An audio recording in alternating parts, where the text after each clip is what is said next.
Imagine two people standing in the same room. Same net worth, same IQ, same work ethic.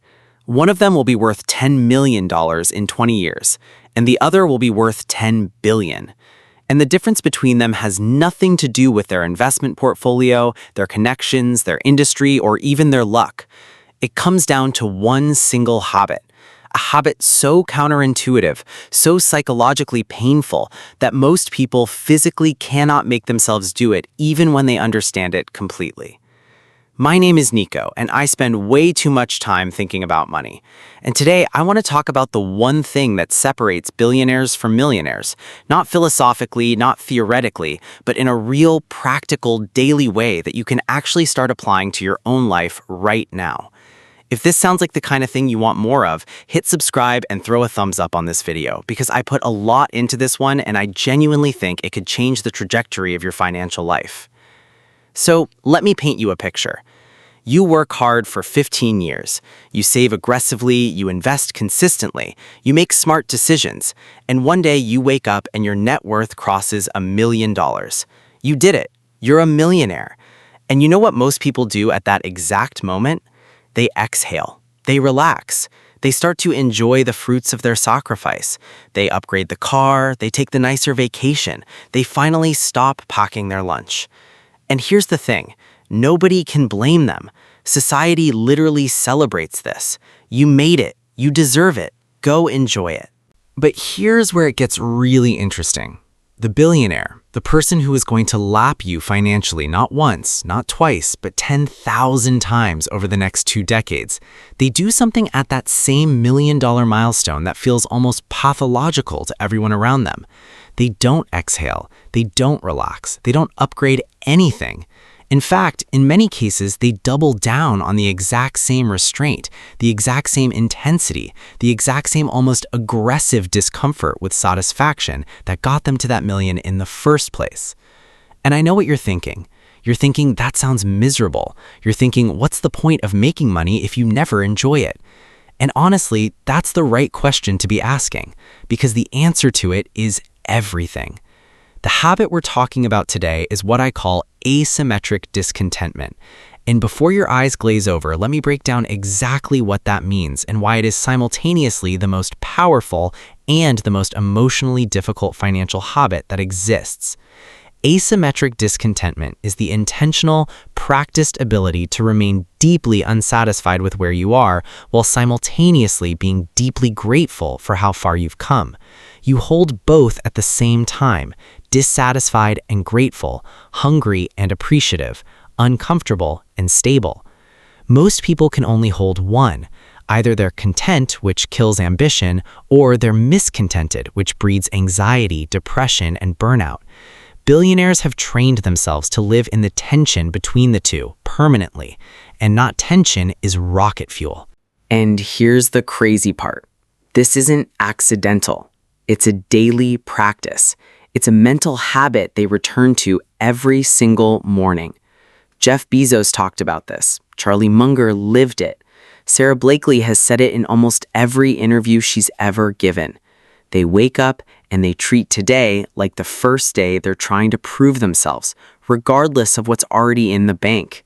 Not because they're masochists, not because they're broken, but because they have internalized a truth that millionaires almost never fully believe. The game is not about the destination, it's about the compounding of the process. And the moment you mentally arrive, you stop compounding. Now let me introduce you to two people. Neither of them are real, but both of them are absolutely someone you know.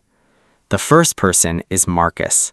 Marcus is 34 years old, earns about $90,000 a year, saves aggressively, invests early, and by the time he's 42, he hits his first $1 million.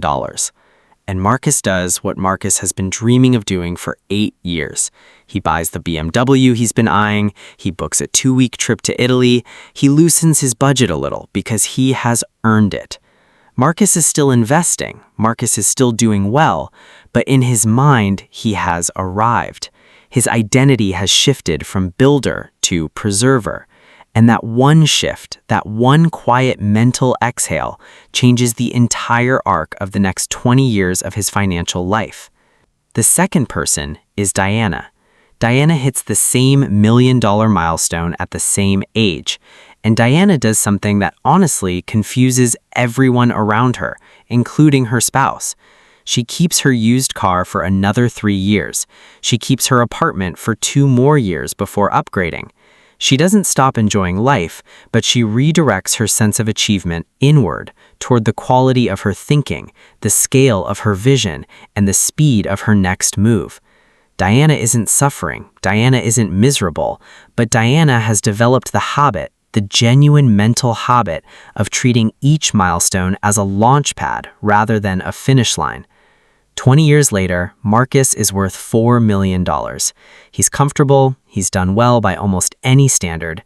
Diana is worth $400 million. Same starting point, same income, wildly different habit.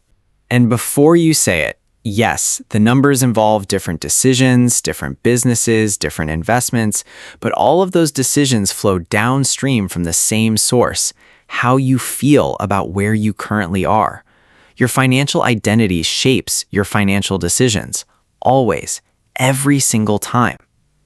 Here's where the psychology gets really deep though, because this habit isn't just about ambition. It's about what psychologists call your set point.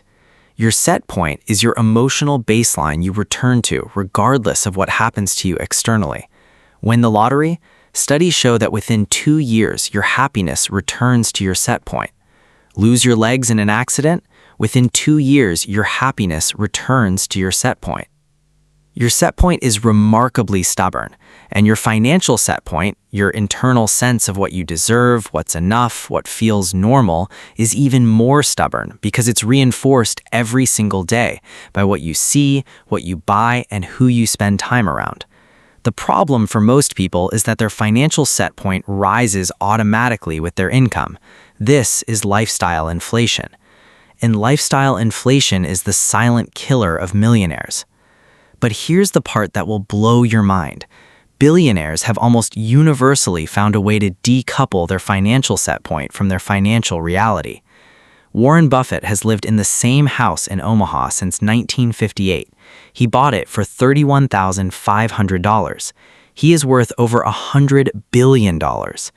Now, I'm not saying you need to live like a monk, and I'm not saying you can't enjoy your money. That's not the lesson here.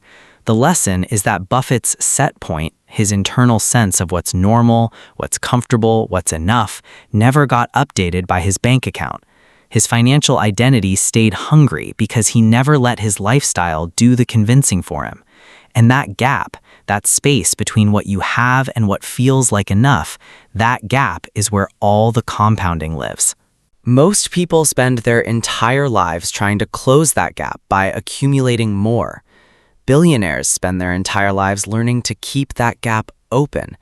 Not out of deprivation, not out of fear, but out of an active, intentional, almost philosophical commitment to the idea that the next move matters more than the last win. Now let's talk about the math, because the opportunity cost here is genuinely staggering, and I want you to feel it in your bones. Let's say you hit that first million at 42. You have a decision to make. You can let your monthly expenses creep up by $2,000 a month, a pretty modest lifestyle upgrade by most standards. A nicer car payment, a better apartment, a few more dinners out. That's $24,000 a year. Seems fine, right? But $24,000 a year invested in an index fund returning 8% over 20 years is not $24,000. It's not even $100,000. It's $1.1 million per year of that $2,000 monthly upgrade. That one small, reasonable, socially celebrated lifestyle decision cost you $1 million in compounded wealth over 20 years. And most people don't make one of those decisions. They make 5 or 6 or 10 simultaneously the moment they feel like they've arrived. And here's the thing that makes this so hard to fight. Society is actively cheering you on. Your friends think you should enjoy yourself. Your family is proud of your new car. Your colleagues notice the upgrade and say you deserve it. The entire consumer economy is engineered with extraordinary sophistication to make spending feel like a reward and saving feel like punishment. Every advertisement you've ever seen is designed to make your current life feel slightly insufficient and the upgraded version feel like who you really are. And most people, even smart, financially literate people, are not immune to this. Because it's not a logic problem, it's an identity problem. And identity is almost impossible to argue with using math. This is why the habit has to be psychological before it ever becomes financial. You have to build a version of yourself that genuinely does not feel deprived by restraint, that does not feel celebrated by spending, that finds its identity not in what it displays, but in what it is building. That shift from "I have succeeded" to "I am in the process of becoming," that is the habit, daily, practiced, intentional, relentlessly protected from the noise of comparison and social pressure and the very human desire to finally feel like enough. And here is the most powerful reframe I can give you today. You don't need $1 billion for this habit to change your life. You need this habit at your level, starting now, wherever you are. Because the person who earns $60,000 a year and maintains asymmetrical discontentment, who stays grateful and hungry simultaneously, who keeps their set point low while their account grows, that person is building something that lifestyle inflation will never touch. Every month that passes without a lifestyle upgrade is a month where the gap widens in your favor. Every time you choose to feel rich on paper instead of feeling rich at the restaurant, you are practicing the exact same mental muscle that the world's most successful wealth builders use every single day. You become the kind of person who is never finished, who treats every milestone as a new starting line, who finds their identity in the quality of their thinking and the ambition of their next move, not in the car and the driveway. That is not a sacrifice. That is freedom, because the person who needs to look successful is always a prisoner of other people's opinions, and the person who is actually building something unstoppable, they're too busy compounding to notice. If you made it this far, you are not the person who gives up early, on videos or on their financial future. So go ahead and subscribe, leave a comment telling me where you're at in your journey, and check out this video next because I think it's going to hit you just as hard. I'll see you there.